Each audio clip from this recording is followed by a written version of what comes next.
আসসালামু আলাইকুম, সবাই কেমন আছো? আশা করি যে যেখানে আছো ভালো আছো, সুস্থ আছো। আল্লাহর অশেষ রহমতে আলহামদুলিল্লাহ আমিও ভালো আছি। আজকে আবারও চলে আসলাম নতুন আরও একটি রেসিপি নিয়ে আপনাদের মাঝে শেয়ার করার জন্য। আজকের রেসিপিটি হচ্ছে একেবারে ইউনিক একটা রেসিপি। যারা করলার তিতার কারণে খেতে চাও না তাদের জন্য এই রেসিপিটা। তো এখানে আমি করলা পুড়িয়ে করলার ভর্তা বানাবো। করলা এইভাবে পুড়িয়ে ভর্তা বানালে আপনি করলা খাচ্ছেন না অন্য কোনো কিছু খাচ্ছেন বুঝতেই পারবেন না, একেবারে তিতা থাকে না।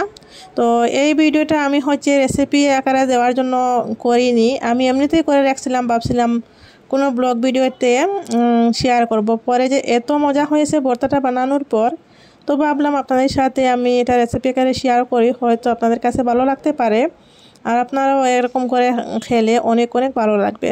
আর করলা খাওয়া অনেক অনেক ভালো শরীরের জন্য। তো এখানে আমি কাঁচামরিচ, তারপরে হচ্ছে পেঁয়াজ কুচি, কাঁচামরিচ কুচি, ধনেপাতা কুচি নিয়ে আসি। আর এই যে করলাটা হচ্ছে আমি ভিতরের বিচিগুলো ফেলে দিয়েছি। আর এখানে এক টুকরা শুটকি নিয়েছি, শুটকিটাও আমি পুড়ে নিয়েছি।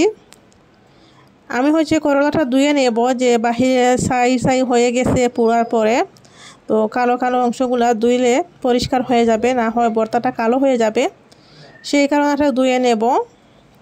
এখন আমি শুটকি থেকে কাঁটা ছড়িয়ে নিচ্ছি। আপনাদের যদি ভালো লেগে থাকে তাহলে এই রেসিপিটা একবার ট্রাই করবেন। গরম ভাতের সাথে করলা ভর্তা অনেক অনেক মজা লাগে খেতে। আর এই যে আমি করলাটা ধুয়ে নিয়েছি, এখন হচ্ছে আমি বটি দিয়ে একদম ছোটো ছোটো করে কেটে নেব। এই যে বটি দিয়ে কেটে নিচ্ছি, পাতলা পাতলা করে কাটতেছি, যেভাবে পেঁয়াজ কাটা হয় পাতলা করে সেইভাবে। আপনারা চাইলে গ্রাইন্ডারে গ্রাইন্ড করতে পারেন, কিন্তু এটা একেবারেই তিতা নেই, সেই কারণে ভাবলাম আমি বটির সাহায্যে এভাবে করে নেই। আর কাঁচা গন্ধও নেই একেবারে। আপনারা হয়তো ভাববেন কাঁচা গন্ধ থাকতে পারে, কাঁচা গন্ধও নেই। অনেক মজা লাগে, একটা পুরা পুরা গ্রান আসে, খেতে কিন্তু অসাধারণ লাগে। আপনারা ট্রাই করে দেখবেন।